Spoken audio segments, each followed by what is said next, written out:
Because the Bible says without faith it's impossible to please him. If any person wants to please God, they must first know that he exists and that he's a rewarder of those who diligently seek him. So we look at those two scriptures. Let me make that plain for the viewers real quick. The first thing you said was, fear, yeah. The Bible talks about that he doesn't give us a spirit of fear, but of power, love, and a sound mind. Those three things are probably the three main things that fights fear. That he gives me power. That he gives me actually ability to not be afraid. That if he's with me and it's not my time to go, or it's not my time to go through whatever, I know for a fact I no longer need to be afraid. It gives us love, right? That love casts out fear.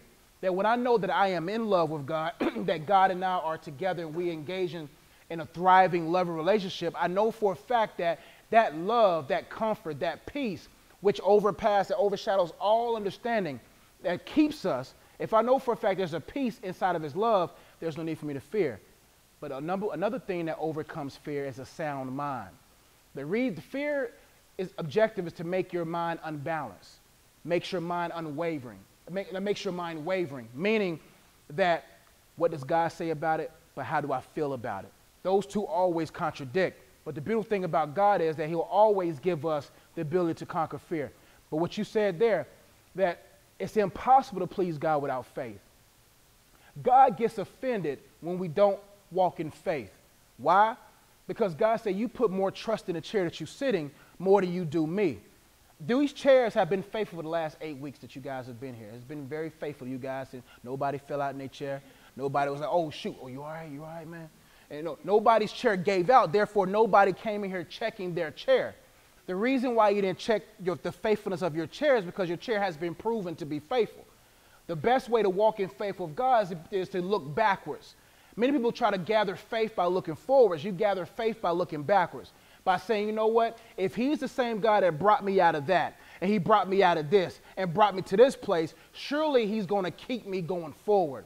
So what happens is when you know that it takes faith to please God, we got to make sure that we eradicate worry altogether. Because the more you grow in a loving relationship with God, it nullifies or dilutes worry.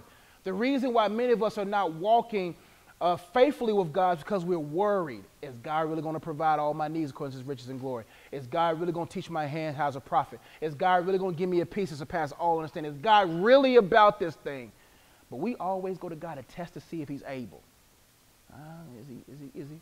And God's like, man, yo, I don't got to prove myself to you because I've already been proven. The devil just wants you to overlook his proof.